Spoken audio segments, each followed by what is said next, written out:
Good morning. It's Harvey Jackson from Exceed Grain Marketing. Summer has arrived finally, and hopefully we can get some summer-like weather. U.S. drought monitor came out yesterday. Some worsening of drought, but not in any significant way at all.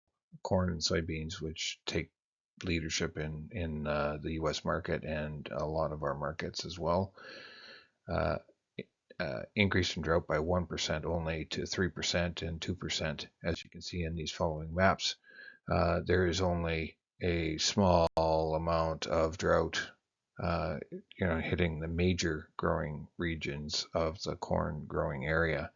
And the same thing with soybeans, very small little portion right in the heart of some of the soybean growing area. Some of the other areas that do have that as well.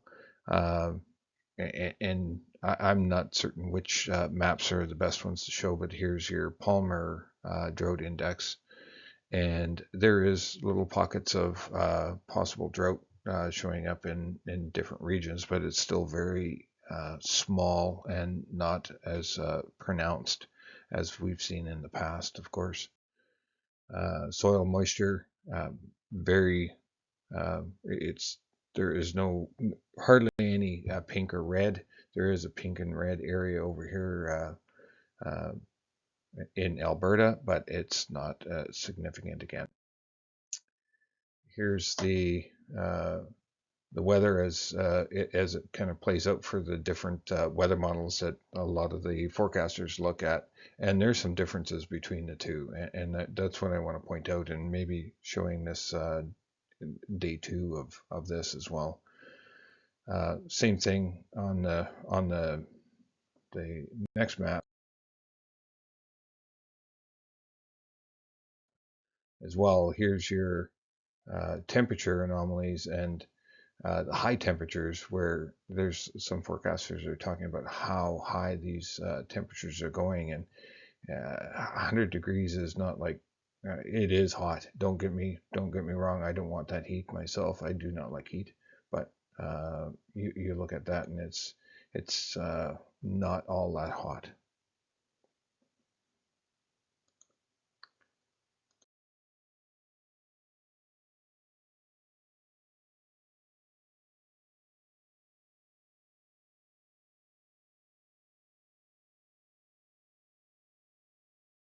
Um, Here's a 5 day, and trying to give us, rather than just showing the U.S., trying to give some weather into Canada as well, and the temperature anomaly from normal, I guess, in degrees Fahrenheit above normal and below normal. And here we move to a 510, and all of a sudden it turns blue.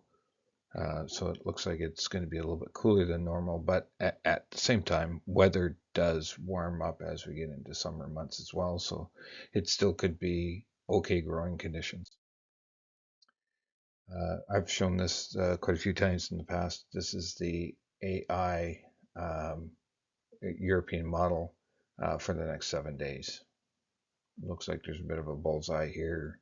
Um, Manitoba U.S. border or Manitoba Saskatchewan border for inch and a half of rain possible. Just go through the oil seeds here. And I'll just go through some of the other products before we get to canola. Here's rapeseed and how it's actually tracked. It's still tracking in the higher percentiles of the retracement values, but it is basically looking like it's somewhat oversold, going sideways here. Here's rapeseed actually priced in Canadian dollars in the black, and in the blue is canola in Canadian dollars, and you can see the price differential. I've shown that in the past. I thought maybe I'll just show it in a different way this time.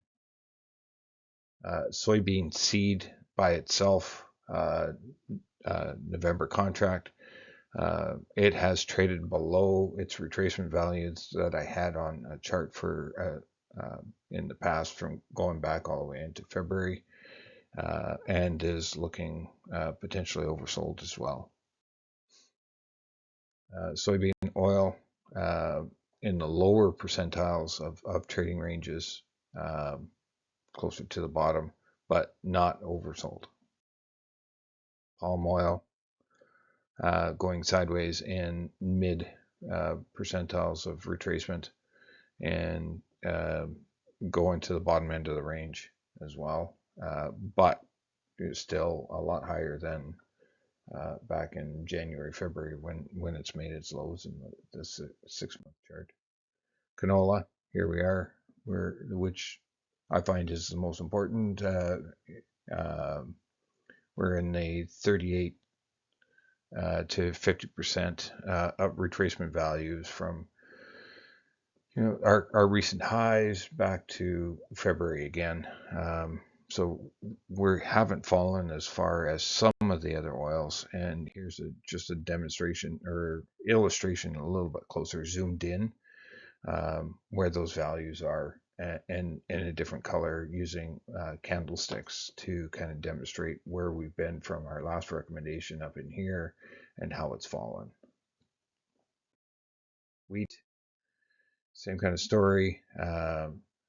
Here I put on multiple different indicators or technical indicators, uh, RSI, uh, stochastic, slow stochastics, and MACD. I don't know which ones anybody uses, but they're all going into the very bottom end of this technically oversold kind of a position, and it.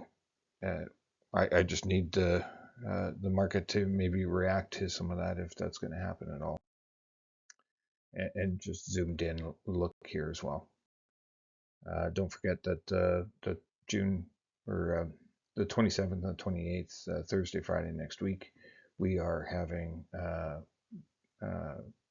stock reports that is going to give us an acreage intentions, and hope you guys all have a good weekend. Well,